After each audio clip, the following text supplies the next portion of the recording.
Hello YouTube, get ready to transcend Yu-Gi-Oh! Today I'm coming at you with a kind of interesting deck profile. It uses...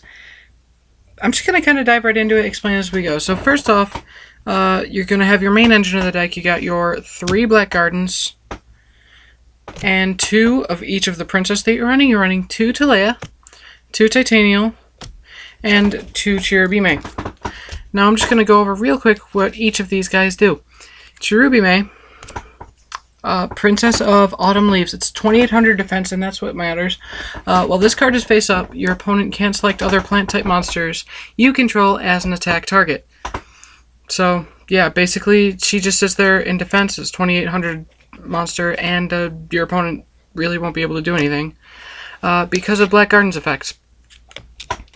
Now, what Black Garden does is, whenever a monster is normal or special summoned, that monster's attack is halved, and an 800/800 level 2 Dark Plant token is special summoned to the opponent's side of the field. So basically, all of the monsters on the field's attack are halved. The defense are not, which makes Chirubime such an impressive wall. In addition to this effect, though, when it's destroyed, she gets to special summon another plant-type monster from your deck, except Chirubime. So basically, she's what keeps you alive, essentially. Alright, so moving on, you got your 2 Titanial, and what Titanial does, once per turn, or not once per turn, during either player's turn, when an effect is activated that targets a card on the field that can be you or your opponent, you contribute 1 plant-type monster you control, 1 face-up plant, sorry, to negate the effect and destroy it. It's 2800 attack, 2600 defense. Yeah, it's basically what Titanial does. She uses Black Garden to negate pretty much everything, to be honest. She gets rid of Deep Prison, and then Talaya, as you'll see later, gets rid of Mirror Force. There are not a lot of things that this deck can't deal with. Just the ability to negate targeting effects is just absolutely insane, and you would be afraid of MST, but she can negate that as well. So the deck doesn't really struggle to do anything once you have your play set up. Next up, you got your 2 Talaya. What she does is she gains 100 attack for each face-up plant-type monster you control, and in addition, while she's face-up on the field, plants that you control, except her, cannot be destroyed by card effects. Which, that's pretty cool, because if you have 2 of her out, none of your cards can be destroyed by card effects, and that's just generally awesome. Otherwise, she's pretty much just a beater and protects from, you know, the Rogue Regeki. I guess they're not going to be played too much, but who knows? Who knows what'll happen? And Nephilim, this also just decimates Nephilim. So yeah, plenty of outs to the meta.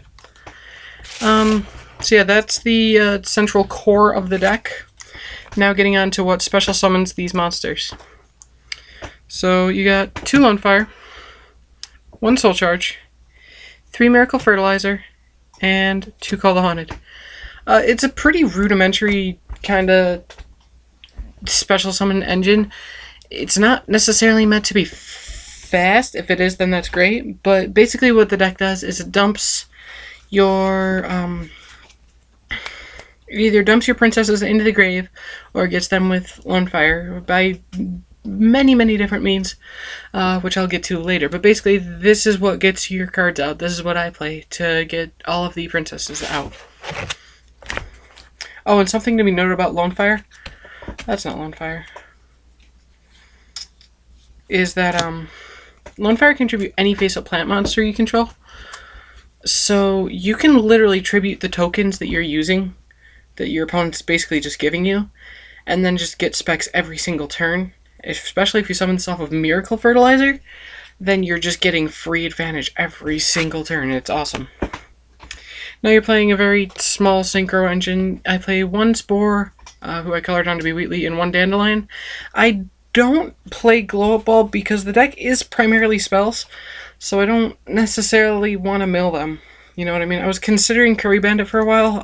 This is kind of a 1.0 version of this deck. I will test out at locals actually this Thursday. I will let you guys know how that goes. But yeah, for now, these guys are what you're running as far as just kind of synchro guys go.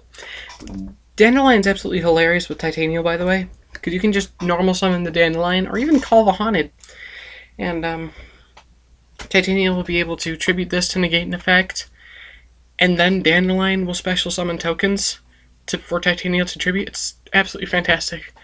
And I play Spore just because it allows you to make Star Eater, which is crazy in this deck because it isn't affected by Black Garden when it's summoned.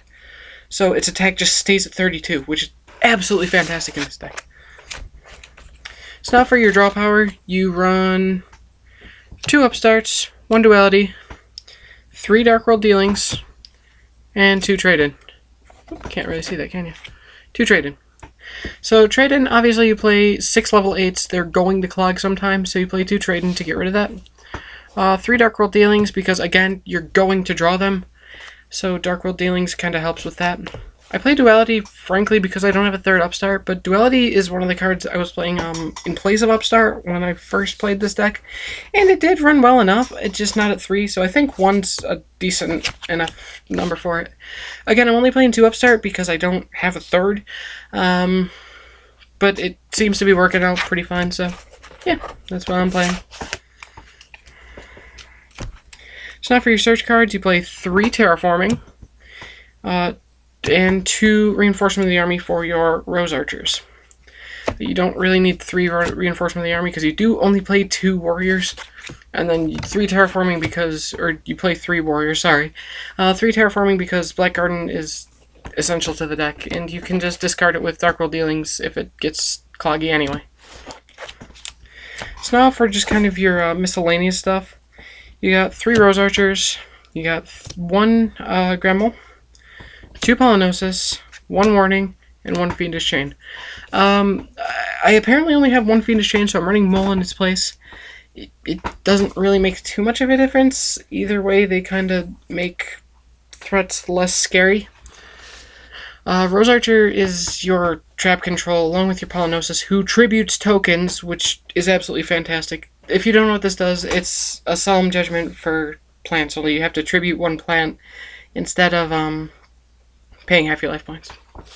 Rose Archer, while you control a plant monster, you can discard it and negate the activation and effect of a trap by your opponent, and destroy that trap. Fiendish Chain, Solemn Warning, just kind of staples, you know? So, now that's the main deck, 40 cards, obviously. Now for the extra deck, these are the only 2 cards that really matter. It's a Star Eater and a Felgrand. I would be playing 3 of each of the, well, maybe not 3 Star Eater, but definitely at least 2-3 Felgrand if I had them.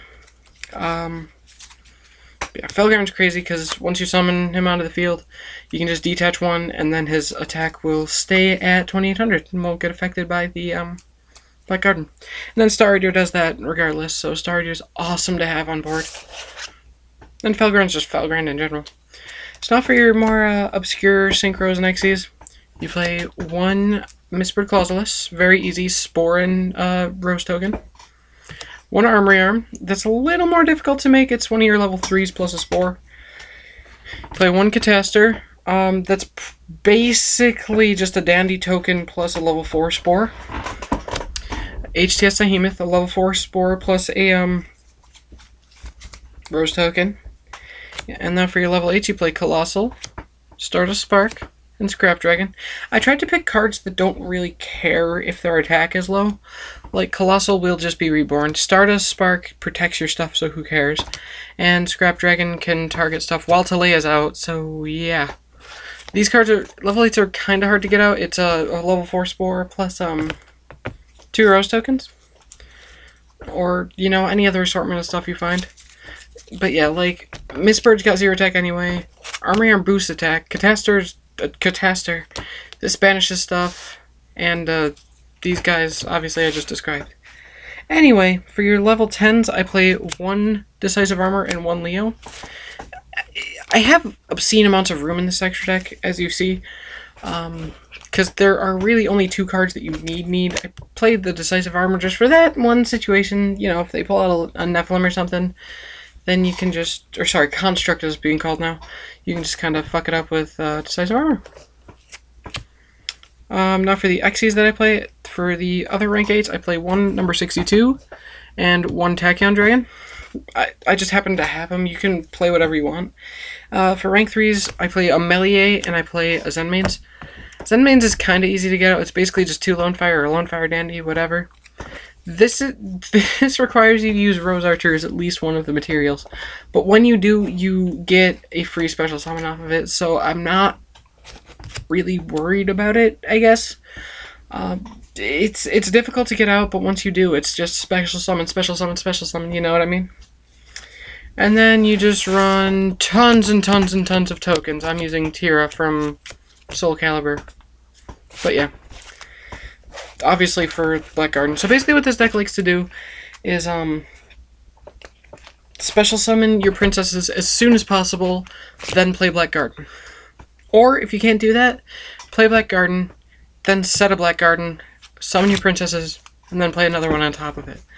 If you still can't do that, you can suffice with just overlaying princesses and then being good to go. Another thing worth mentioning, by the way, is if you go Miracle Fertilizer into your princesses and then overlay with them, you still get Miracle Fertilizer on board. So, I mean, there are a lot of broken-ass combos with this deck, and I'm cool with that, to be honest. But yeah. That is the deck, guys. It's a very control-based deck.